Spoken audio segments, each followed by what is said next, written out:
Such a difficult story that we've had to talk about, that horrific death at a daycare center in the Bronx that appears to have gripped everyone, this story. Yeah, I mean, it's front page of the papers. It's all over the place. You see this little boy here.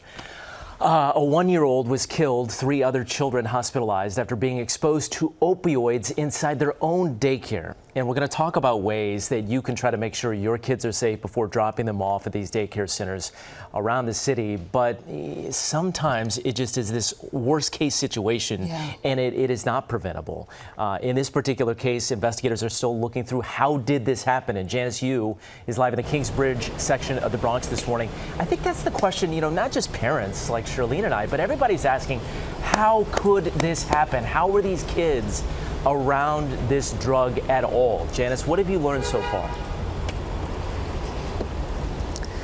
Right, Charlene and Mike. I mean, that is really the most gripping part of this story, is just how bizarre it all is, and tragic, of course. So right now we know the 2 people who were arrested, the daycare operator as well as the tenant in the apartment, they're both being held without bond. And this morning they are looking for the daycare operator's husband. They want to talk to him in connection to all of this. So the 2 people who were arrested, Gray Mendez and Carlisto Acevedo Brito, are now facing 11 charges, including murder and manslaughter. A judge denied their bail, saying they were flight risks after the, quote, reckless and depraved death. Authorities say 4 kids somehow came into contact with fentanyl inside the Divino Nino daycare. This daycare had passed a surprise inspection just the week prior. A 2-year-old boy remains in critical condition. 2 others were hospitalized, and sadly, 1-year-old Nicholas died. According to the criminal complaint, a kilo of fentanyl was found in the hallway closet outside Acevedo Brito's room. Mendez's attorney claims she didn't know he was storing drugs in the apartment-based daycare, and that her only crime is renting a room to someone who is allegedly in possession of drugs. She had no idea about what was in the closet. She called the cops.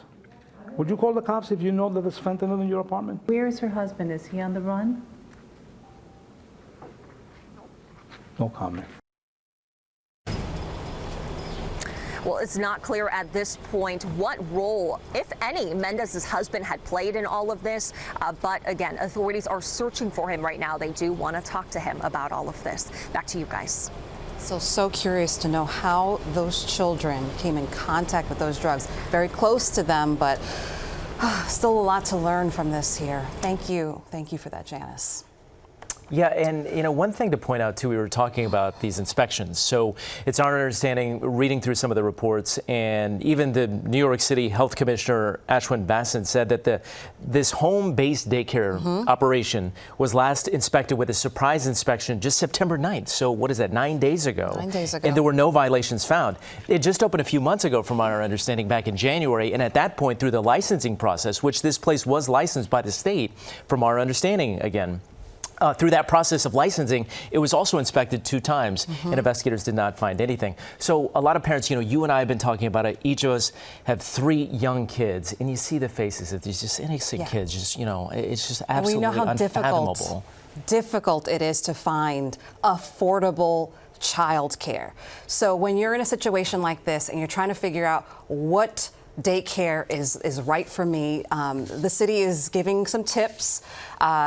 Take your time, ask for help. They also say, see the establishment for yourself. Poke around, ask questions. The site must be properly licensed. You must know that. Inspected as well. Everyone who works or lives at the site must be screened. Regulations require safe sleeping environment as well. All of this needs to be completely buttoned up. It appears as if this daycare was, but trust your gut at the end of it, right? I think that's the biggest thing, and obviously investigators are pouring through everything they can find, but it's certainly not going to bring back that little boy or improve the conditions of the other 3.